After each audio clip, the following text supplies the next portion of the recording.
Good afternoon, and thank you very much for joining us today. My name is Brian Grzymkowski. I'm one of the Assistant Directors of Graduate Admissions here at William Paterson University. Want to thank you so much for taking the time out of your schedule around the holidays to join us for this Spring 2016 registration webinar. This is a relatively new offering for us, and truthfully, it was our feeling that this might be helpful for some of our accepted students who are looking to start classes for the spring. We understand that the registration process can be a daunting one. There are a lot of little details that go into it, and certainly it was our hope that doing a presentation like this might be helpful, help answer some of the questions, help take out some of the confusion from the process, and hopefully allow you to have the opportunity to register now, even before the holidays, so you don't have to worry about it, and certainly to carry through into the new year. Classes for the spring term start on January 20th, so we do still have some time. We're about a month away. But again, our hope is that this is a very helpful presentation for you and takes some of the guesswork out of the process. So my colleague, Christina Aiello, is actually going to walk you through some of the details of the registration process of WP Connect and some of the other things that you'll deal with day in and day out. So with that being said, I'll turn it over to Christina. Take it away. Good afternoon, everybody. Thank you again for joining us here. My name is Christina Aiello. I'm one of the assistant directors in the graduate admissions office. So I'm going to flip through a couple of the beginning slides. Hopefully at this point you guys have all been able to come and see campus prior to being accepted and kind of familiarized yourself with the different places, whether it be the bookstore or University Commons, or if you are a College of Ed major, the Valley Road campus, which is absolutely beautiful. Just a quick background, we were founded in 1855. We are about 25 minutes outside of New York City. We have over 1,400 graduate students and 30 master's level programs, and that would include initial certification, endorsements, and certificate programs. As you can see here, it's a screenshot of our University Commons building. There is a food court. The bookstore is located on the second floor. There's different study areas and places to just spend some time if you have some downtime in between your classes. So let's get into the initial reason as to why we're here, how to register for your classes. I'm going to take you through from the very beginning when it comes to logging into WP Connect, which is going to be the portal you will use for pretty much everything having to do with the university and, checking your grades, looking to see if there's different announcements. You want to make sure that you check your university email, which is imperative. It is the only way the university will communicate with you now that you've been accepted. It is the official way the university will communicate. So to log into WP Connect, you're going to go to our website, which is www.wpunj.edu. and click Login. The login credentials is something that you've received in your acceptance letter. Your username is your WPU email address minus the @student.wpu.edu. So for instance, my last name is Aiello, so my login ID would be Aiello C. And then the password is your student ID number beginning with the 855. So your student ID number is a 9-digit number, 855, and there's 6 digits that follow. You should use that to log in. The first time you log into WP Connect, you will be asked to review and acknowledge the university drug and alcohol policy. At that point, you will also be asked to confirm your PIN. In most instances, this is your 6-digit date of birth. If your birth date is June 12, 1990, it would be 061290. If for some reason you're encountering any issues, please try the last 6 digits of your student ID number. The system seems to get tricky every once in a while and sometimes defaults to that. You will then need to complete a security question and provide your answer in the event you forget your login information. The next step would be, where do you go to see a list of courses? All of your course offerings can be located on our website through WP Connect. Once you log in with your credentials, you'll have to click the Student tab across the top, and then from there you'll click Look Up Course Offerings. At that point you'll have to select a term. At this point the spring term is up, and I do believe the winter term is still up, even though that registration period has closed. If you wanted to view what may take place in a future term at some point. You're going to then select Advanced Search. We ask you to do this so that you can select the subject and the course level as graduate so that you don't see all of the undergraduate course offerings, and it really just kind of drills it down for you. At that point, you're going to just click Section Search, and it should appear the different sections, whether they are available or unavailable. Here you can see this is the Advanced Search. So you're going to go through the subject of the course that you wish to take. You can skip right down to the course level, as you can see here with my mouse, and then you'll hit Section Search. Once you do that, it'll bring up the list of course offerings.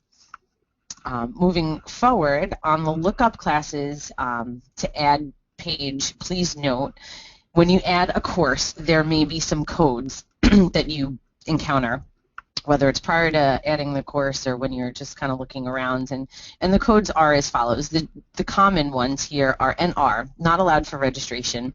This usually, at this point, means that the enrollment period for that class is not open, whether it was a spring course or a summer course. SR is a student restriction code. This means you as a student have some type of restriction.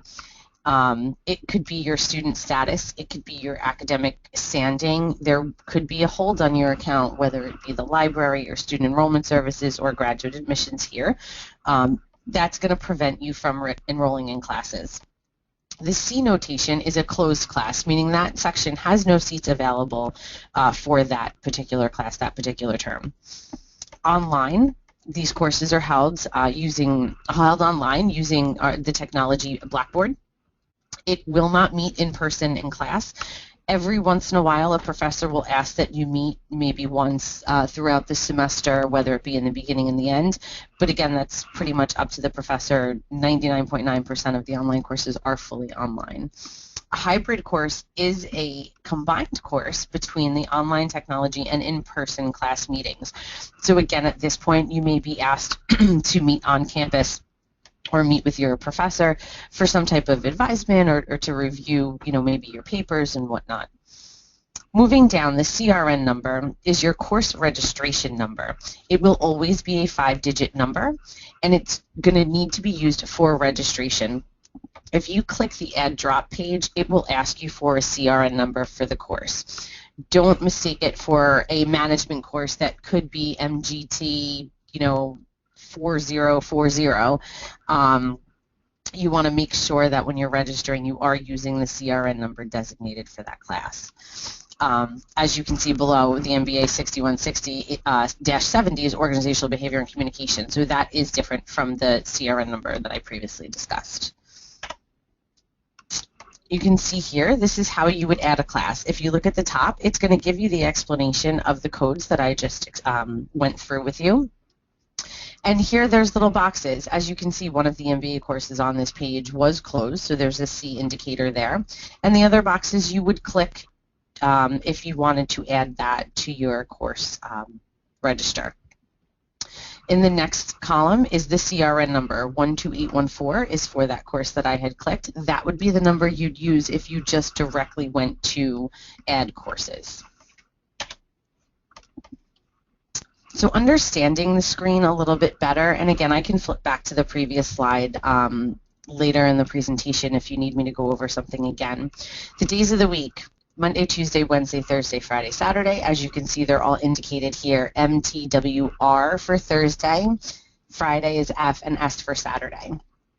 TBA, excuse me, is to be announced. This will generally occur for any of the courses that are online, and at that point you would need to wait for the email from your professor or your Blackboard information to get your syllabus.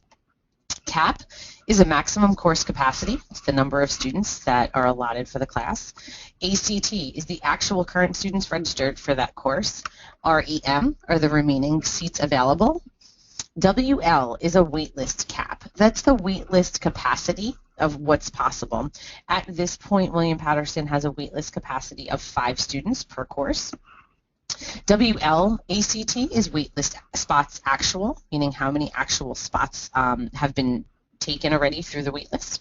And WLREM is waitlist spots remaining. The instructor pretty much says it all. It's the professor or professors teaching the course. Date would be the first and last date of the classes for the term. That would mean spring 2016, the first day for the term is January 20th. Location is where the course is going to be held on campus or online. Now, to move forward, how do you register? How do you select a course for registration? Again, as I showed you previously, there are boxes that correspond to the classes that you would need to click. And then if I'm going to go back real quick, after you select the course that you'd like to go into, you're going to select register here at the bottom of the page. You'll then be prompted again to enter your alternate PIN, which is your 6-digit date of birth, and review and acknowledge the financial responsibilities page. This is just to let you know that your financial responsibility for the course, and it would provide you information in regards to student enrollment services and possibly financial aid. You'll then see an add drop page. Add drop page will let you manipulate your schedule in the event you registered for 4 courses and decided that you're only able to take 3. You will have the ability to go in and drop yourself from that course. That being said, you will not be able to drop to 0 credits. In the event you have registered but need to drop from 0 credits, you would need to go back into the WP Connect link and select either a leave of absence form for that term or for that year, or if you had decided to withdraw from the university, you would select the withdrawal form. It will give you an error message if you try to drop to 0 credits and will not allow you, so you want to make sure in the event that's something you need to take care of, that you continue through the WP Connect pages. Where can you see the courses that you're registered for to ensure that you've actually registered for these courses? Again, you're going to go to WP Connect, select the Student tab, and you're going to go to Active Registrations. This will provide you with the list of everything that you are currently enrolled in. How do you view your billing and payments? Again, it's through WP Connect and the Student tab, and you're going to click Billing and Payment. This will connect you to TouchNet, which is our bill pay system.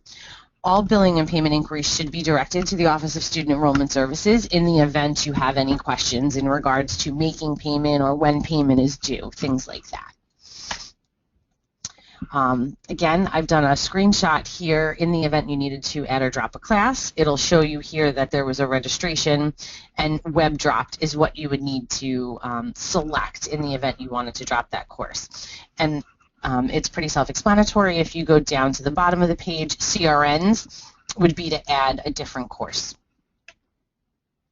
Non-degree student status. Non-degree student, graduate non-degree students are those students who are seeking to take courses but not yet be matriculated into a program. In order to be a graduate non-degree student, you will have to have completed a bachelor's degree. Non-degree students are permitted to take up to 9 graduate credits before they need to apply for matriculation into a program. To proceed beyond any of these limits, you must gain acceptance to the graduate program. To be considered for matriculation, you'll need to complete a new graduate admissions application and then submit all the required documentation. That would include official university transcripts conferring your bachelor's degree, potentially letters of recommendation, possibly an essay, and any test scores. The completion of courses as a non-degree student does not guarantee you acceptance into the program. However, if you register, take, and pass those courses satisfactorily, you can ask to have them added to your transcript if you choose to matriculate and count towards your graduate degree. Not all courses and all programs offer courses for non-degree students. For instance, the nursing program does not allow you to take any courses as a graduate student for the nursing program. Communication disorders is another program that will not allow you to take their courses unless you are matriculated and ultimately accepted into their program. Waitlist. In the event you've been waitlisted, you've decided to sit on the waitlist for a course that has been previously closed. The waitlist will only open after the course is full. There would be 5 spots, as I discussed earlier. Here's how it would work. If a seat becomes available, you will be notified at your WPU official university email address, letting you know in order that you've been placed on the waitlist, that a seat has become available. After you receive that email, you must then log in and register for that course. You'll have 48 hours to register for the course before the seat is no longer available to you. So placing yourself on the wait list does not automatically register you for this course, but it will give you the seat in the order that the waitlist had begun, and you will have 48 hours. So again, I can't stress enough the importance to make sure that you go ahead and check your WPU email address. Potential reasons why you won't be able to register. I went through this briefly before about some of the codes that you may see, but I did want to paste some here so that you visually had an idea of what you were looking at. Approval by the academic chair means that you would need to reach out to the appropriate program director to request permission to register for this course. Some of the courses have prerequisites to them and aren't necessarily open to the public. So in your welcome packet that you received in the very beginning with your student ID number and your password and all those things, your program director's information will be provided for you, so you should go ahead and reach out to them. At this stage, being that we're a month out prior to the beginning of courses, I would suggest email is probably the best method to reach out to them in a timely fashion. Again, I kind of went over this briefly. Is the prerequisite, you'll need to reach out to the program director. The prerequisite ad will let you know that you've not completed the prerequisite course. This doesn't mean that you haven't necessarily completed it. It just means that it may be on your transcript and not something that's in our system as of yet, and that you need to make sure that the program director was aware so that they can make the correct determination. Another potential ad error would be an SR, which is a student restriction.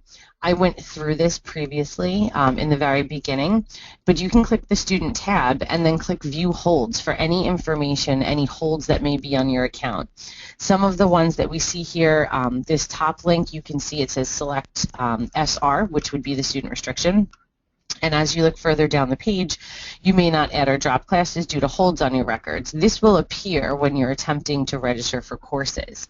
For instance, if there were a graduate admissions hold, once you selected view holds, the bottom picture is what you would see. It would say graduate admissions hold with an extension number for you to call. I'm briefly going to discuss just your email account and your usage. I know I cannot stress enough how important it is to make sure that you continually check your WPU email account.